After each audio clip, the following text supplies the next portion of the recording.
The greatest gift I can give to others is my personal healing and development. The greatest gift that you can give to someone, to other people. Yeah, I have a lot of questions. Number one, how dare you? I'm Christina Johnson, and welcome to Elevate Era. I help women just like you who are unhappy in their jobs and want to escape the matrix. I will share actionable steps to achieve your entrepreneur and business goals.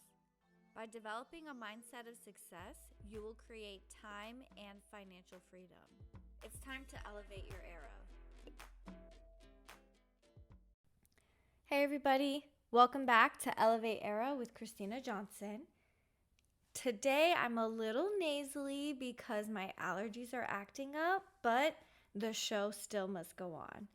So today's episode highlights pieces of wisdom from some of my very special guests.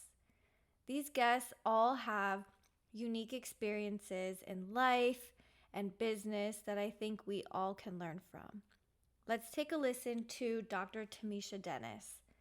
Dr. Dennis has been mastering dentistry in South Florida for the last 15 years. She would describe herself as a dental patient educator, spiritual dentist, and dental conversationalist. Let's take a listen. Listening to people. I'm listening to the things they say. Everybody thinks they're saying something different, but everybody's saying the same thing. And so, like, the mind, body, spirit is really just like, so in the mind, I really spend more time probably breaking down all the things that you think you know, or the things that you have lied to yourself. So I call it myths, misconceptions, and misinformations about dentistry that has caused you to be afraid because they're not real and they're not true, right? So once you get rid of, for example, this sounds like a silly one, is that you can fix things at home. So people do all kinds of, thank you, TikTok. People do all kinds of things at home to avoid going to the dentist. So people are willing to put rum on their teeth, and I know you've heard them put aspirin and rinse Nail with bleach. file. Oh my God. Everything, just because they are doing everything that they can. So just kind of getting rid of all of these things, like I can oil pull and get rid of my cavity. Do you know, like, so people do all of these things in order to avoid going to the dentist. So I spend a lot of time like breaking down the negative things because, you know, like in any mindset work, before you can even plant good seeds, you got to get rid of the garbage. And so you have all of these, like, the dentist is trying to take my money, they want to hurt me, and you have all these things. How on earth can you put anything positive on top of that?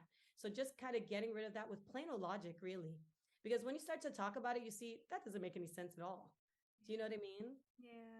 Yeah. So once you start getting past those negative things in your mind, you can start saying good things to you. Like, I'm happy to be at the dentist. I'm glad that I have the money, right? That I can even go. There are people who don't even have access to anything. So just having gratitude in your heart and just thinking that this person wants to help me, changing your mind. So everything after that, once you change your mind, the other things will flow naturally. The things I talk about in the body are just tips and tricks to help you get through the appointment. And then the spirit is basically how to keep going. And you know this too. Lots of people start and do not finish. Lots of people do one appointment or just go in. They hear something and they hightail it out of there and they never come back. So once you start to get the staying power, so you get the right mindset, you're prepared in your body for what work you're going to do, and you have the staying power to finish. That's really what it is all about.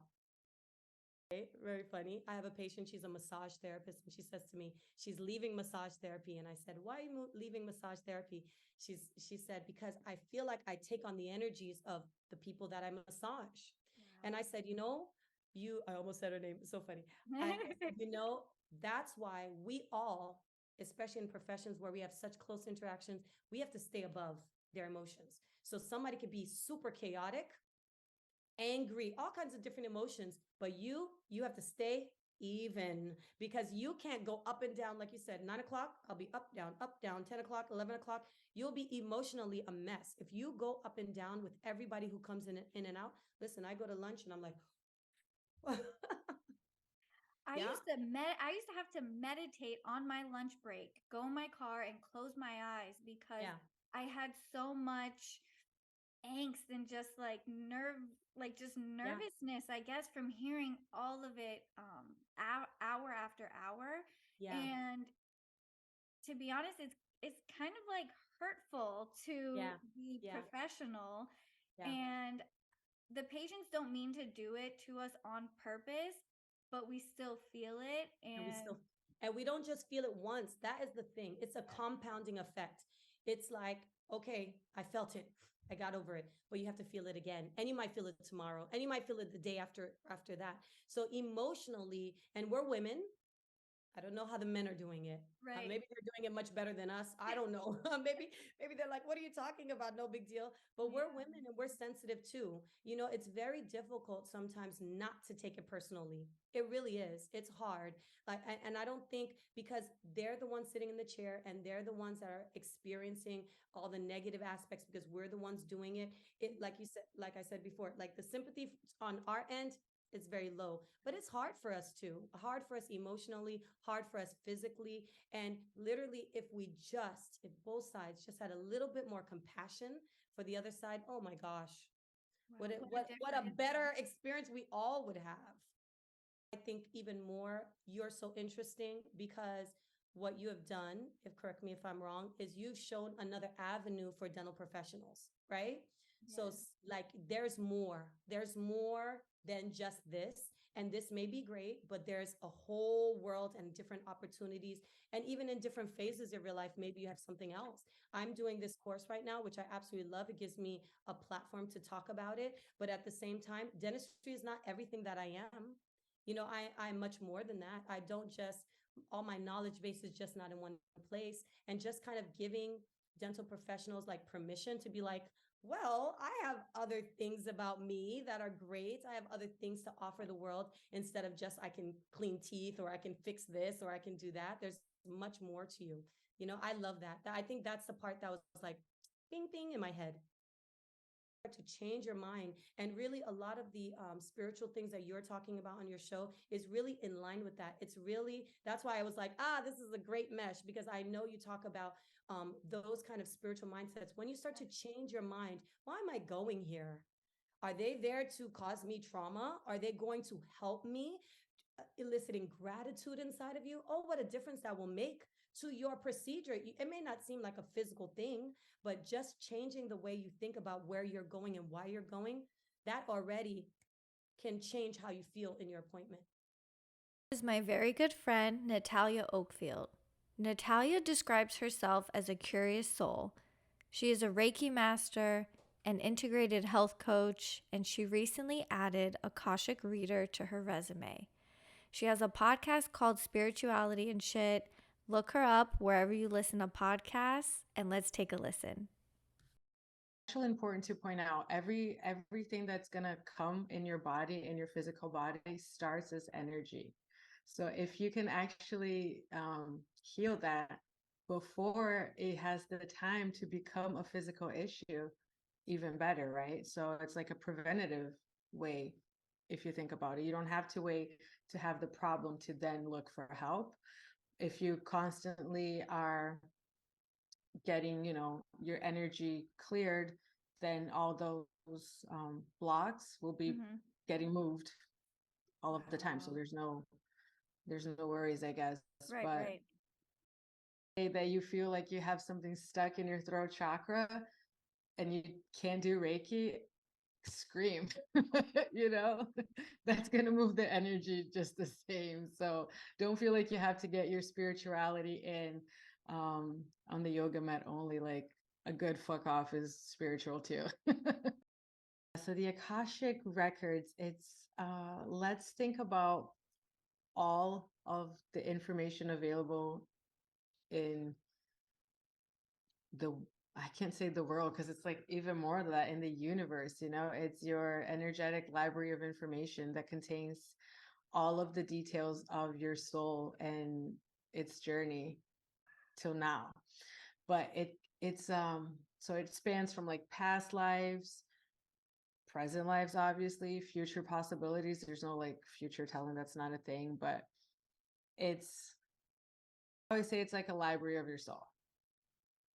So you get to access the library of your soul and ask questions, see if there's something that was happening in a past life that's an energetic still, messing up with you in this lifetime, I'll give you like a really quick example that just popped in my head, and if it popped in my head, I feel like I have to say it. Yeah, Let's please. say food, right? People like obsessed with food. Maybe they'll find out in a past life that they didn't have all the resources available to them. Maybe they died like of hunger. That I've seen that happen. People tap into the Akashic records and find that out. And then it's just because the soul doesn't know time, right? There's no time in the soul's dimension. So it's still registered in your soul. And for however long lifetimes this is being carried, like, oh, I need food, I need to accumulate food, I don't want to be hungry again, I don't want to be hungry again, I don't want to be hungry again. So you like carry this with you for however many lifetimes, and then eventually hopefully you get to heal that. And it's basically me letting your soul knows that there's no need to fear that food is available at all times, that this happened in a past life, and you can move on with your life in this present life knowing that you have everything that you need. So that's just one super quick example I wanted to put out there of how this could help someone. Is a thing that we're thinking that we're running out of, right? Like it's a resource that we're running out of. Like that's just not a thing. It's nothing that we're running out of. And whatever you need to do in this lifetime while you're here being Christina on earth, you're gonna have the time for it. Like no one's gonna rob you of that time. So like know that you have all of the time that you need to do all that you came here to do, right? Wow. But yeah, when you go and you talk about past lives and all of things like that, and the truth of the matter is, I'm gonna blow your maybe my mind's still getting blown too every day, and I love that. Okay, like I Yep. allow that expansion all of the times. Absolutely. But Absolutely. the truth is that the past, the future, present, it's more of a linear thinking, and it was just made so we could understand things better. But the truth of the matter is, it's all happening simultaneously. Like there's no past, there's no future. It's all happening Yeah. right now, right? So I'm gonna have to find like a picture of this being represented, because and it takes me a while. It took me a while to actually get it, and I still sometimes get tripped up like trying to even talk about it Yes. because Yes. it is such a hard concept. And that's here's okay, maybe like 100 years ago talking about past lives was like, whoa, nobody can believe this actually happens, right? So Yeah. like now talking about multi dimensions is the new thing that people will eventually get, and then eventually the past future thing won't be a thing. Next up is Jocelyn Sotolongo. She's a licensed marriage and family therapist in Florida. She believes that people are the experts of their story and possess many strengths that can assist in overcoming things that challenge them. Now, in one of the clips, you will also hear from Jocelyn about the Marjorie Stoneman Douglas school shooting, as she was working at the school when the shooting occurred. I had goosebumps just hearing her share her story. Let's take a listen. You know what you're supposed to say. Yes. And then there were so many moments where I would look back and be like, I should have never said that. Obviously, you know that you're trying your best. And there's just certain things that until you go through it, you know what they say, like the best people to help are those that have actually been through it. Yes. One of the most important things is perspective. Um, the saying, when you're holding a hammer, all you see is nails. Okay. So I'll give you an example. Let's say it's raining, and Yes. here in South Florida, it's been raining every day. Yes. So you leave the house and you're like, every day I leave the house without my umbrella. And you just allow that to take over your day. When it's not true, we tend to speak in definites, and then it's like, no, you don't leave the house every day without an umbrella, but you only remember the times you leave without the umbrella. Yes. So it's you have to decide how you're going to look at the day, your perspective. You have to recognize that you're always doing your best, Yes. and in those moments where you think you may not have been doing your best, there are still humble intentions behind whatever it is you were doing. And there's always some type of underlying good in every situation. Absolutely. So it's just on you to recognize that, right? Because we can't help the things that happen to us. That's going to continue to happen. But what we can help and change is how we react to those things or how we not react to those things. So, perspective. People think that before they start something new or before they have to do something, they need the motivation. Yes. And it's quite the opposite. Doing something is what gives you the motivation.